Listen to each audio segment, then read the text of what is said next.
Hello and welcome to PM Express.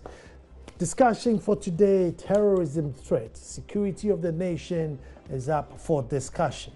Indeed, can we leave the security of the nation in God's hands as we have always done? But he has never failed us. I mean, there's been terrorism in all African countries, West African countries surrounding us. Togo's had their fair share, Burkina Faso, Ivory Coast. We sometimes, well, we always scave clean. Even Ebola eluded us. So maybe God indeed is on our side, and Friday all night and all things may be working, and we shouldn't take it for granted. The average Ghanaian has not been security trained. We are not very security alert. Indeed, I don't know what to see if I see a package on the side of the road. Who do I call? Who's responsible for it?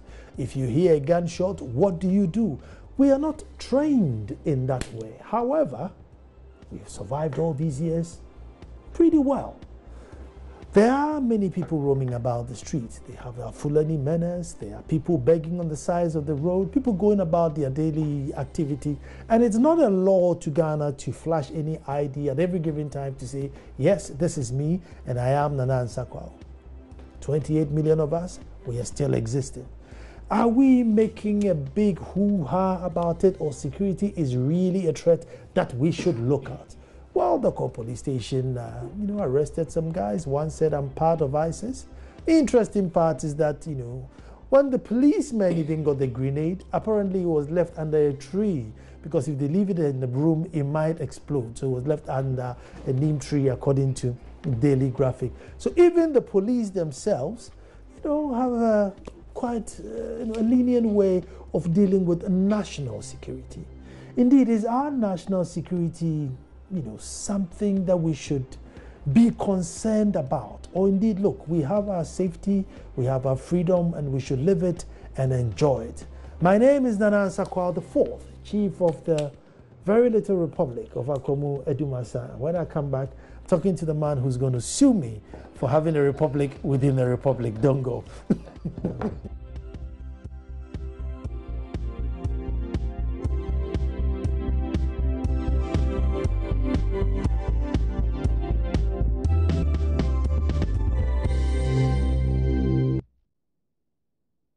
Thank you very much for staying. Terrorism as a threat. With me in studio, the very knowledgeable, my friend, my senior brother, Dr. Vladimir Enchidanso, wears many caps, but here today he's only wearing his cap as a security analyst. We'll leave the rest for another day. Doc, you're welcome. Thank you very much. Doctor. And condolences. Thank you. Condolences. Thank you. Condolences. It's terrible, but yeah. God is in control. Sure. Doc, I think I can say when you're going to detour, so I mean, basically, we have our freedom. I mean, should we really be concerned or make a fuss because Odoko police station said somebody was ISIS and they had 7 grenades? Some media houses they found them with bombs.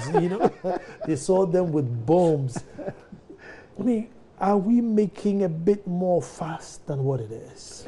Not necessarily. I mean, I wasn't taken into panic because we've gotten some free persons with things that they shouldn't own. I'm more concerned about other things that you started your preamble with, that we are not security conscious, that we do a lot of things that undermine our security.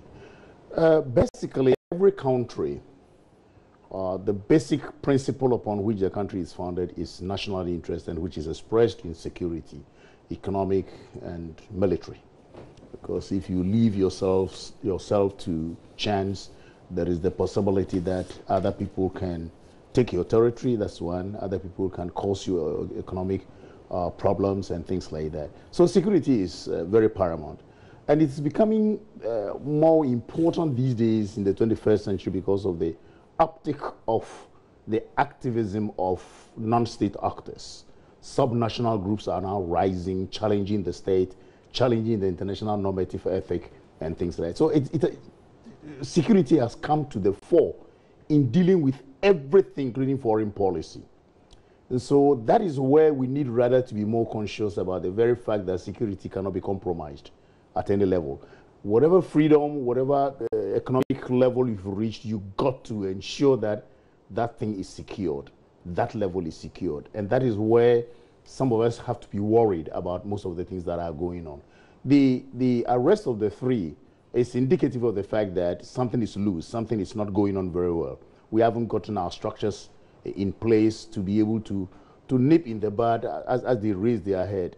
Some 3-4 years ago, one Ghanaian was known to have been recruited by ISIS, and he arrived and sent messages back home to say how that it's good, and was trying to even recruit for others. Later on, we got to know that not only one person was with ISIS, but 9 of them. But some others died actually in battle. But these are the things we should be very much worried about, that ISIS can use a platform like this to be able to recruit. One, ISIS can use a platform like this to be able to send in things, maybe not to be done on their behalf, but using Ghana as a platform to do other things elsewhere. So I think what the IGP is saying, that we are safe from that angle, he is very right. ISIS is not going to attack Ghana. No other organization is going to attack, because we have done nothing that will make them attack. So I'm not afraid about that. But we should be aligned with any of absolutely. And our foreign policy has been well lined out in such a way that we don't have personnel making unnecessary utterances against any of these miscreants. Nor are we aligned to any of the forces that are going against ISIS. Neither have we taken part in anything against ISIS or against any of the subnational groups in any part of the world. And so we are not going to be attacked. The Burkina Faso and Ivorian situations and Malian situations you made allusion to, yes, they attacked because the people whom they were pursuing, or the people who are pursuing them, were found to be also going there. Like in Mali, the French were on their neck, the Tuaregs. So the French is an enemy. Every Frenchman is an enemy. And I've seen Frenchmen lodged in a hotel. So they attacked the hotel. They didn't attack Mali per se. In Ivory Coast, it's the same thing. The beach is where you and I will hardly go to the beach. But the beach is where they've seen the French people, you know, surfing and, you know, burning their skin and that kind of thing, you know. And so why don't you attack them? So it was not an attack on Ivory Coast, but attack on France. So it is that Burkina Faso is the same thing, attack on the hotel. That doesn't mean that the securities of these countries should be compromised. In one way or the other, Burkinabes, Malians, and Ivorians suffered because of this attack. And that's why we should be more worried. Other than that, I don't think we are safe. We're safe where ISIS is concerned. But we may talk about other things that make us non-safe. Yeah, but before we come back, the harsh reality and an advice to, you know, the young ones who are hoping to recruit. You see, unlike the UKs and the Americans, where they may be concerned and maybe recruit, here the attitude for the general, and you know, you may not get that much protection or advice or cover that the state is going to spend money to come and say, oh, please come home, don't go and bomb yourself. If indeed you're going to go and bomb yourself somewhere, I don't know if I'm right. No, you're right. You know, many more countries have entered into what we call CVE, counter violent extremism.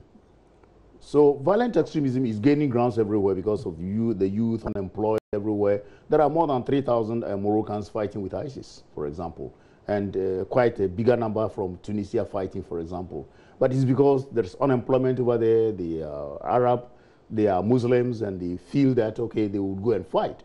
I don't think we have programs that tries to de-radicalize the youth. That's what you are, I think, talking about. And again, we don't have programs that try to let the Ghanaian public know about what is happening out there and the essence of it and the problems associated with them and that kind of thing. So people are not enlightened. I met a young guy in part of the research that we were doing who had returned from Libya some 4 or 5 years ago. And in the conversation, I could see that it's not a question of radicalism. The point is that he said the place is okay, it makes you tough, and well, if you want to join them, you can join them. But the point is that he was only waiting for things to die, and he would go again. I was awed. I mean, you would say, of course, yes. You walk through the desert, yes, I would. I would go again. The point is that we try as I did to assure him that, look, there's no point. He said, no, Master, you don't know. The place is good, kind of. But when such people suffer those tribulations and that, those things over there, when they come back, that is where the fear is. I remember very well when there were returnees from Nigeria, and you could bear me out, that we introduced into Ghana some kind of things we didn't know again. Ghana, ole. Ole means a thief in Nigeria. Once they say ole, they put a tie on your neck and they bent you. So you remember that when we had a lot of returnees from Nigeria, that was the vogue in Ghana. Mob action ended in that kind of killing of people through putting the ties around their neck. So these people who have been hardened by the harsh realities of, say, Libya, or trying to get to Europe, or being forced into fighting, a lot of them were forced into fighting in Libya.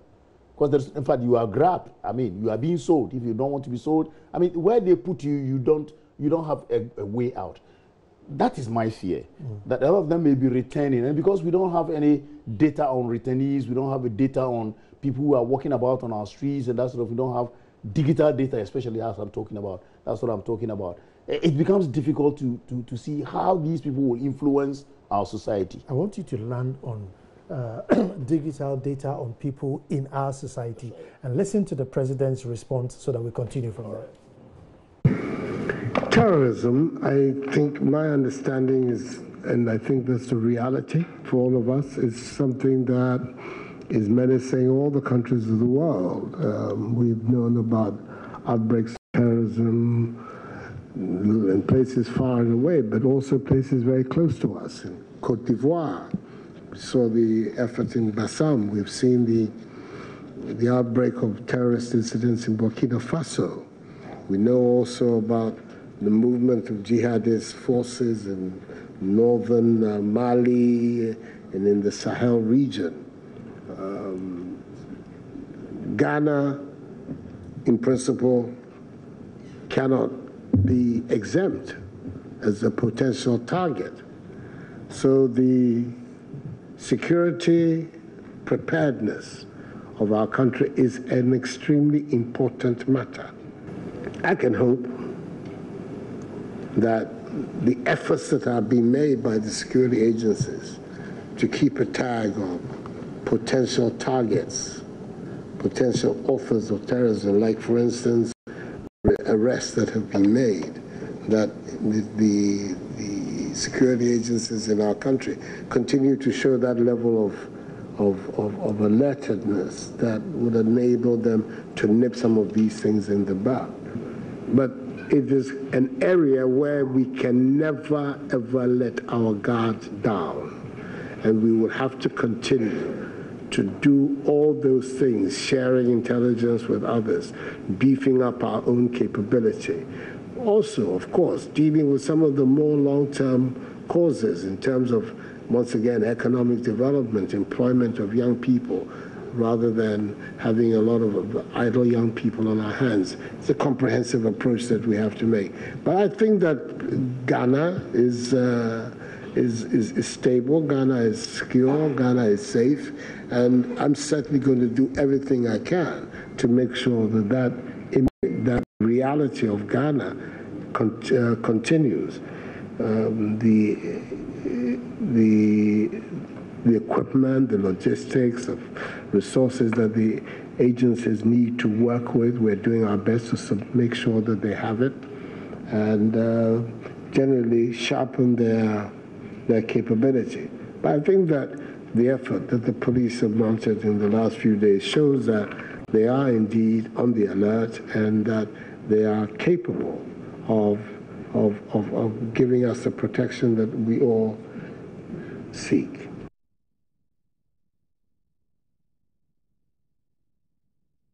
Our investigation seeks to answer questions such as whether these persons are terrorists, whether they have linkage with any terrorist group, how they obtain the objects, their sources, the potential allies, and many more. You look at countries around the world, no one can say that, as for me, I am immune from some of these things.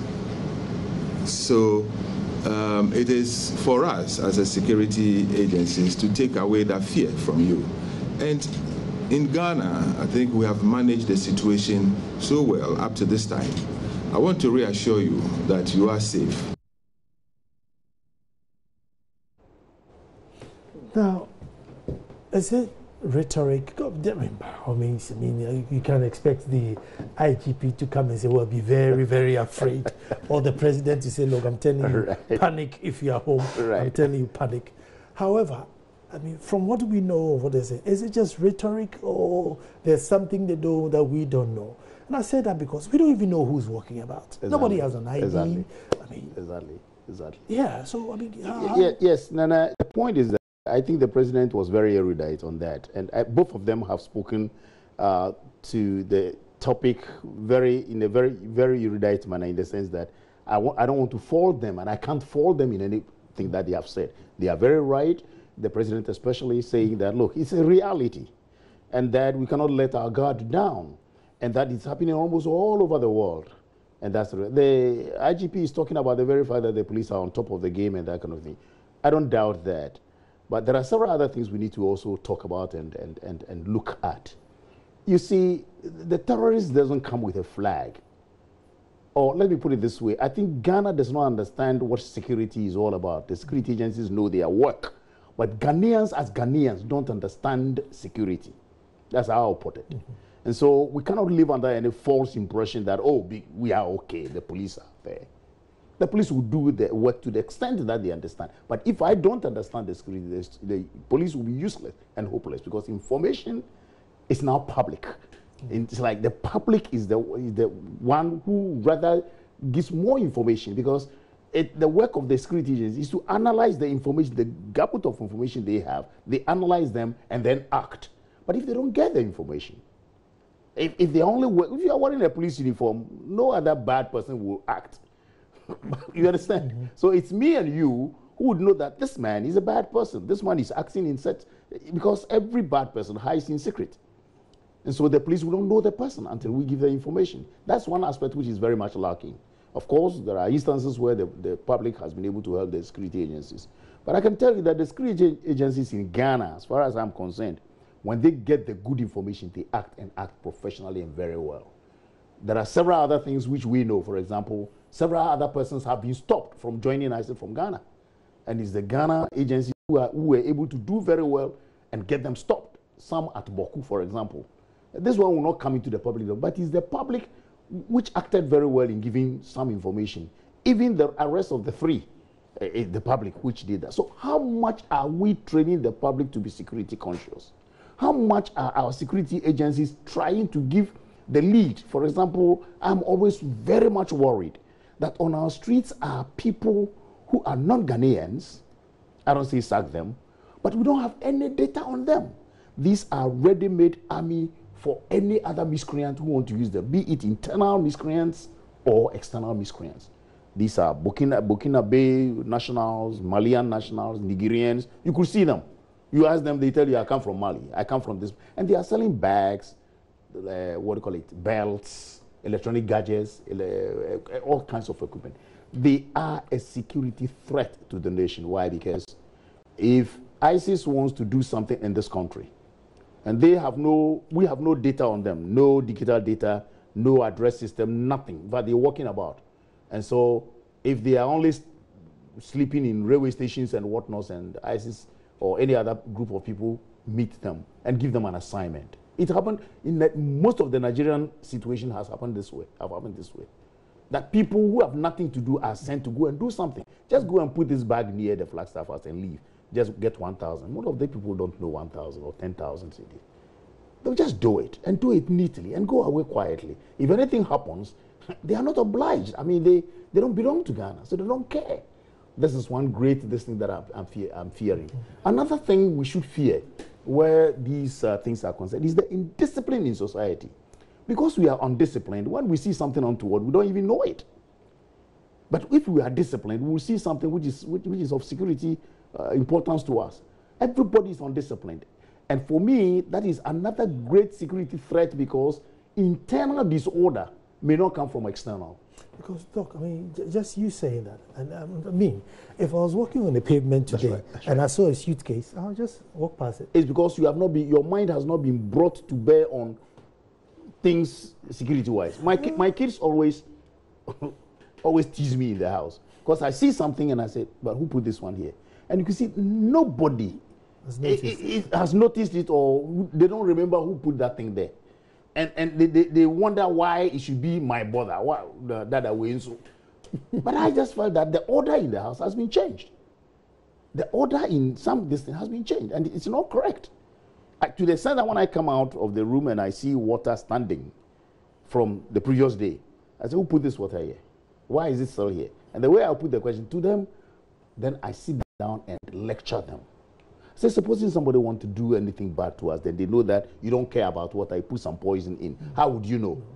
This little kid can come and just drink this thing. So gradually, I'm turning their attention to those things. We don't have a national program, as I've said, turning our attentions to these things. You know, right now, America is more worried about internal kind of terrorist activities than ISIS coming to attack them. And that is what we should now prepare ourselves towards.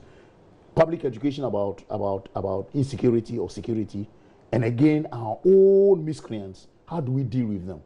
It's very important. Doc, what are the chances of internal or external, even though you said it? I mean, you're looking at the teeming number of youth that don't have jobs. The president touched on it, but I mean, he just glanced on it. Yeah. I've done a little research on Fadama. Yeah. And indeed, it was scary. That's right. It was really scary. And I spoke to the former Northern Regional Minister who was defense. Yeah. And he also said, listen, it will explode, but we don't know when. Yes. On PM Express, he said it will explode, but we don't know when. Yes. But I mean, from you, which one is more risky? Some ISIS coming in, or some internal youth say, look, enough is enough? The internal one, as I've said, is scarier than ISIS coming in to attack. ISIS will have to have a basis for attack. And as I see, if you hazard the horizon, as we normally call it, if you hazard the horizon, there's not the slightest chance. In fact, the probability is not up to 1 of an external attack by some radicals from outside, except if we are hosting conferences here, and if we are hosting things like that, where you have a lot of Western countries especially coming in, then our security must be upped in some sense, because they are their target, not Ghana. Absolutely. But the internal situation, look, you're talking about Fadama. There was a time I was just hazarding and said, look, there are about 91, if you go to the website of the Ministry of Education, there are 91 universities accredited now. And supposing each one is just bringing out just 500 a year. That's close to about, 50,000, right? That's about 45,000 anyway. You get to 50,000 a year of graduates coming out. Is the economy growing parallel to this kind of scale, such that we'll have close to about 60–70% of them employed? No, absolutely not. The figures that the president himself churned out, that immigration, so many thousands, and then they were taking about just 1,000 or 2,000, but 59,000 applied. The military, the police, and these are signs. And the explosion that the former minister is talking about would come. Makuyongo. My friend Makuyongo. Yeah. The explosion he's talking about is not because he desires it, but the explosion may come not necessarily because the youth will one day all of a sudden just get up in a spontaneous action, but it will come through a certain innocuous trigger. Remember Tunisia. Somebody who is fed up with the system, I mean, police chasing him, Abaye all the time. Now they seized his, oranges, his groceries. Got fed up. No, I'm fed up. What is all this? Sikakakrame pencil. And the self-immolation. And that's an innocuous, it has nothing to do with one person burns himself. It would have been one of the overpopulated youth, But then, that was the thing that sparked off in 23 countries. The fire burnt through.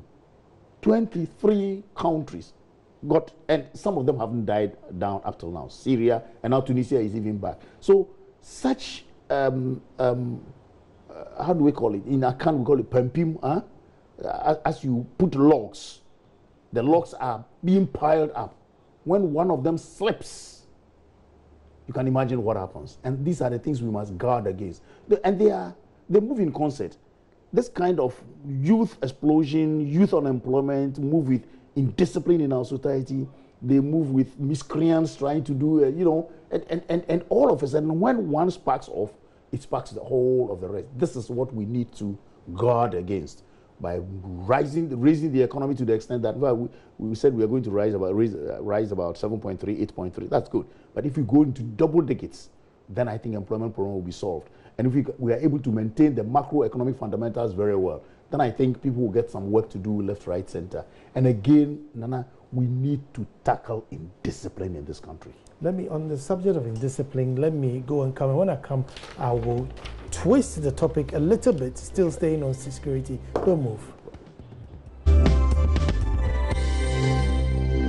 Well, thank you very much. We're looking at terrorism threats, and we're looking at the nation's security. Is it safe? Are we taking it for granted? But log on to the JoyNews Facebook, post your comments there, and I shall print it out and I'll read your comments out for you. But Doctor, I was just trying to find out, Doc, that could our partisan nature bring us that safety we want now? And I say that because, we are fairly divided, either MPP and DC. Sure. And largely, at every given time, it's those in opposition who complain about hardship. Right. So now Nanado is in government. So generally, the MPP man, no matter how hungry he is, will not agitate too much. That's right. And therefore, the youth, if they were to rise up now, 50% of them will say, no, you can't rise. Right.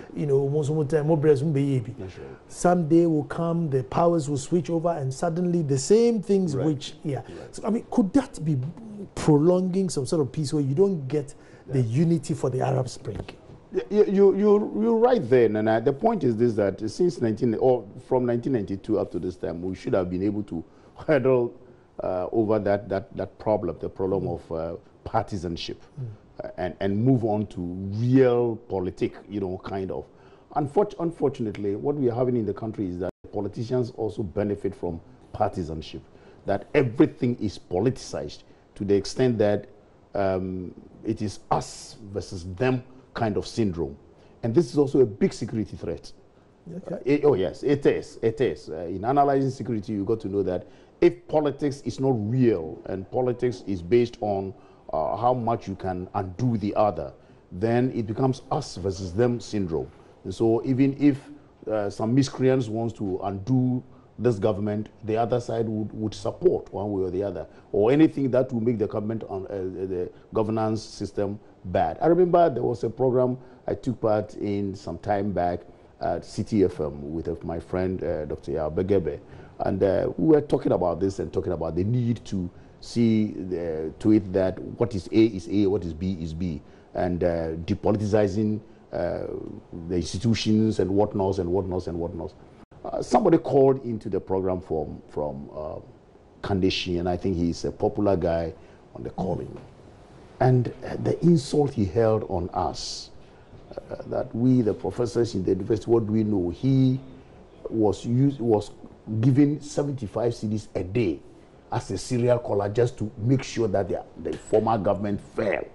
I mean, that time it was the Akufo administration. So what are we talking about? It is their time. And if it is their time, when these other people come, they also do it. So it fits into exactly what you were asking. When can we go beyond this hurdle and see that things don't have to be policy, education, security, food on my table. These things are real, and that the way we have to go about them is not to undo each other. But I tell you, this is a big security threat, the way we do politics, because you would realize that even the police, like my brother, the IGP was talking about, they're doing a very good job. But then there may come a time that they arrest somebody, but because of politics, it doesn't go nowhere. And that is a big problem. or there is something that the legal system must take serious attention to so that we stop that menace. And you see that politics raise its head. When it is this side, it is when it is that side. So it's a real big problem. A lot of the indiscipline in the country, the president mentioned the vigilantes, and I doff my hat for him because he was quite sincere about that. But then it shouldn't end there. Can we hurdle? Can we go beyond that hurdle and say that, well, look, let the police now work the way they should work, because, like he said, crime has no political colors. It has only one color, crime, and let's treat it as that. So if we don't hurdle, or we don't go beyond that hurdle, I tell you, when that explosion comes, we'll be cutting each other's head like anything. Look, you're scaring me. And two things. One is indiscipline, yes, and the other one you say, no, let's expand the economy. Yes. Look, there are many people that I don't know how much you have to expand the economy before you make them employable. Mm-hmm. Other than big muscles, mm-hmm, it's basically not trained to do anything. It's just big muscles and nothing. They probably can't farm, carpentry, clerical work, presenting, and so that's quite a number of them. Right. So, I don't know how much the economy will expand to accommodate them. No. And then number two is when are we going to get disciplined enough so that even me would see a suitcase on a pavement and wouldn't think, oh well, a rubbish big, and not walk past it. All right, let me start from your first. The expansion of the economy does not necessarily mean that government is going to get more money from somewhere and build factories. But you create the necessary atmosphere for the economy to pick up from foreign direct investors and from local investors. If you believe in supply and demand, which is the basic law of economics and which is the basic law of whatever we do, you would really see that economics is nothing but a relationship between firms and households. And so what the households demand is what the firms produce. And then the arbiter over here is just the government, putting taxes here, putting roads, and, making sure. So in that sense, growing an economy demands some kind of principles that Nana has put his principles, now how he's going to grow the economy. And in the same vein of the supply and demand, those people you're talking about who virtually may be useless, cannot be useless, because they would see that the economy needs them somewhere. And so if they don't have the skills, they go for the skills. That is what an economy does. The economy pulls the people into that kind of demand and supply situation. So you are a carpenter. You know how to just put things together. But you could see that place is choked. Even though you have carpentry as your basic thing, there is something going on somewhere where your carpentry may be a good platform for you to be employed maybe as a mason. So you have mason carpentry together and you are better than somebody who is only a mason. So it is the demand side of the economy that will pull people into their respective kind of jobs. The government doesn't have to see that, oh, I have so many here and that is why I'm doing this to pull them. When the economy gets going, you see people moving into those sectors. You see, I know a lot of my friends who were electrical engineers who moved quickly into gas and petroleum as soon as we started our guy. I saw some of them coming to me, some of them saying, I've won the scholarship, I'm going, or I'm paying my way to go and do gas and, can you imagine? Yeah. And he's an electrical engineer. Added to it is the gas and petroleum. I mean, he's better than someone who did gas and petroleum alone. So that is how the economy should be built in order for us to. Now, your second question was on the discipline. How to get people to be conscious. Programs. I teach at the master's level, and that is it. But programs like yours, and that's what we're doing, and actual conscious effort to make people conscious. Look, in Israel, they practice these things all the time. School kids, 2-year-old in kindergarten, and they simulation exercises. They hear the sound of a siren and they know how to duck. They know how to be alert. They know taekwondo. They know how to extricate themselves from people who are trying to kidnap them. We don't have them. We don't have any such programs. The media is not being made to go into those things. Like you are saying, we are all politicized. The media love political things more than picking up like that. I don't know any media houses who is conscious about some specific issue like security, economy, this thing, and they are spewing out programs that will make people conscious about the economy, conscious about security. We don't have them. And government has not made any special effort also on these issues. I don't think it's correct. If we don't do this, and when I hear people come on air, insult, boasting, and I say this is indiscipline. There are some people who vow that when you don't do this, like the Muntier 3, who are they? Ghana will burn. Do they understand what it means to burn? I mean, they are just talking. And not only they, there are several other people who come on radio and television, and when they talk, as if they have Ghana on their feet, under their feet. And I wonder, what is this? So we must make a conscious effort to make Ghana security conscious. Schools and colleges must have programs that teach simple security. The other time I was telling people about their even personal security. You know that we are daft until the police started some program on television, which I don't know, these days I don't see that program again.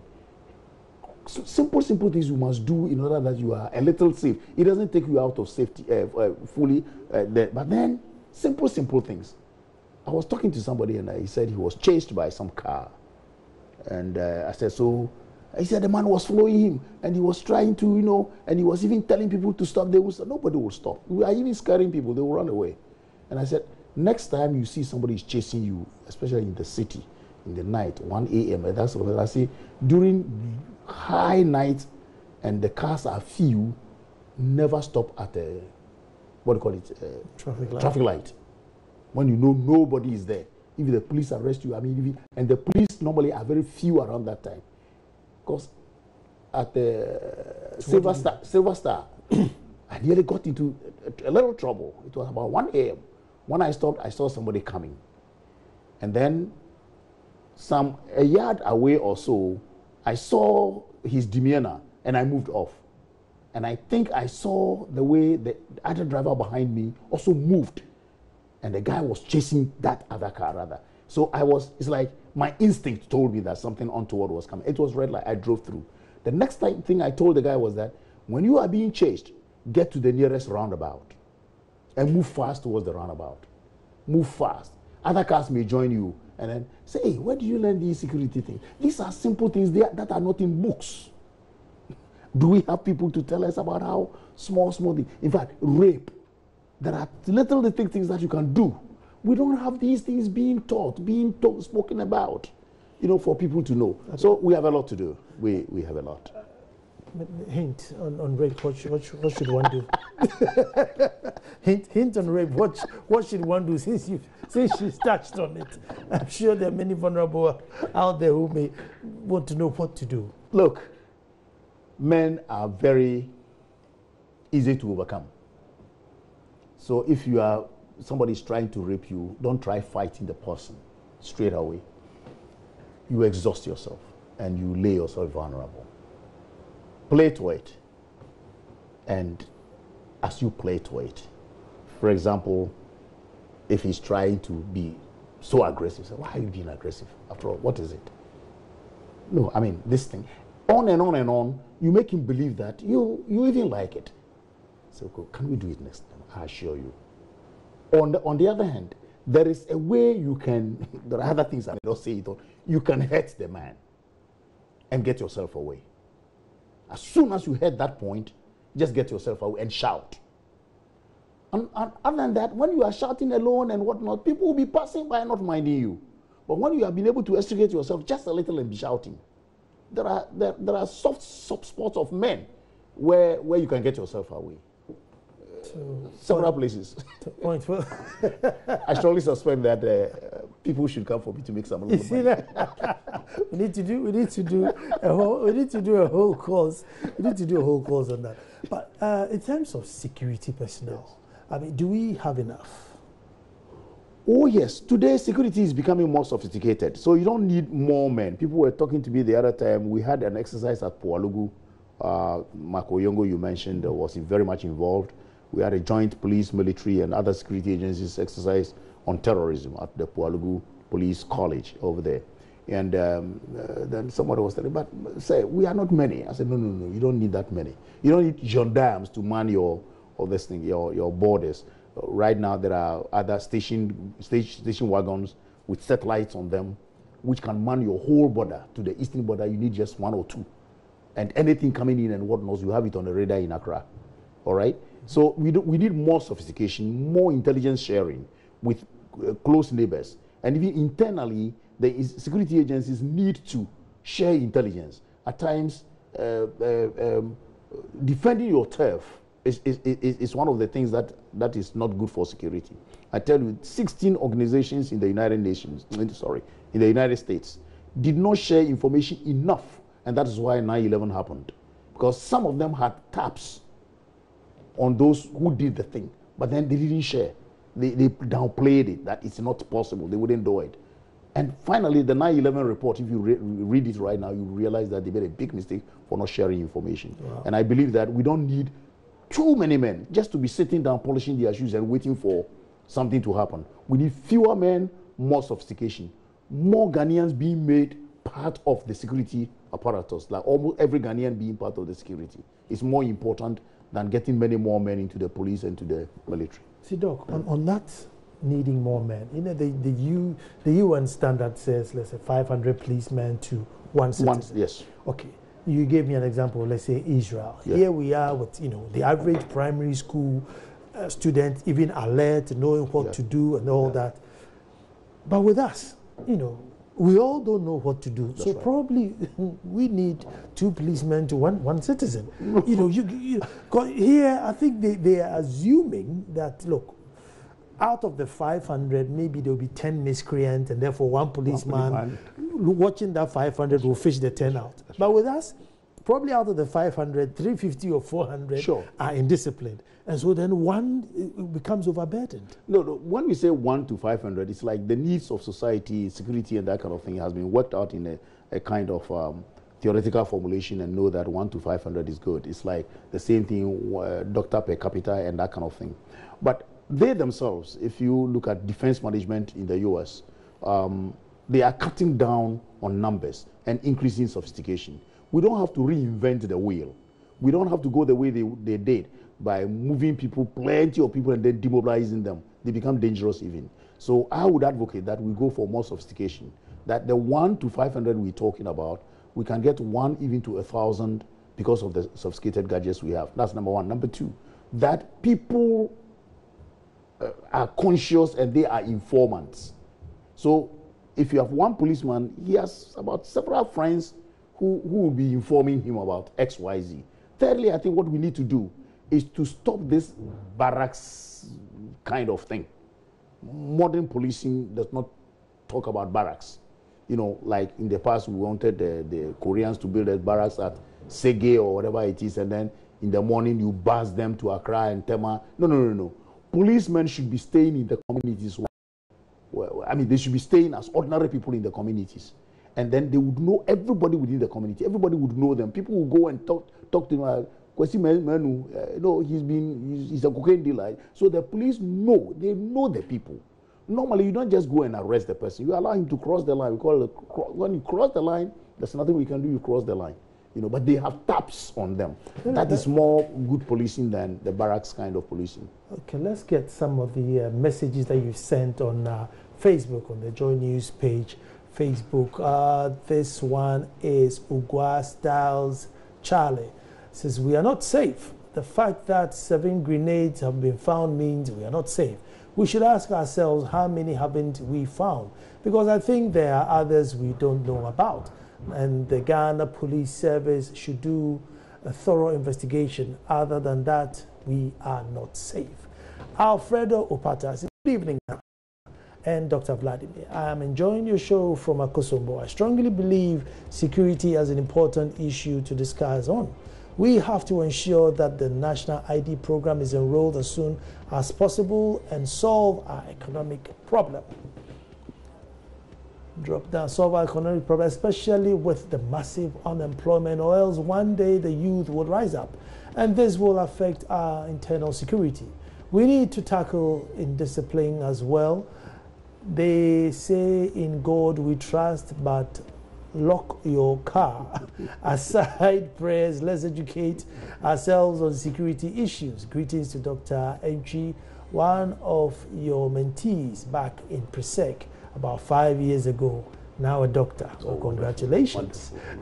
Sana Mohammed. Yeah, we are very safe and secure because our security service is up to tax because those men were arrested by them.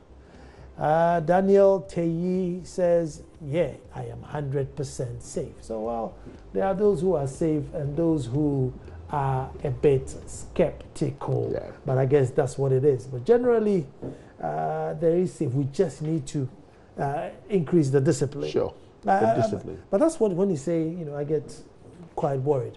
Where do we start from with regards to discipline?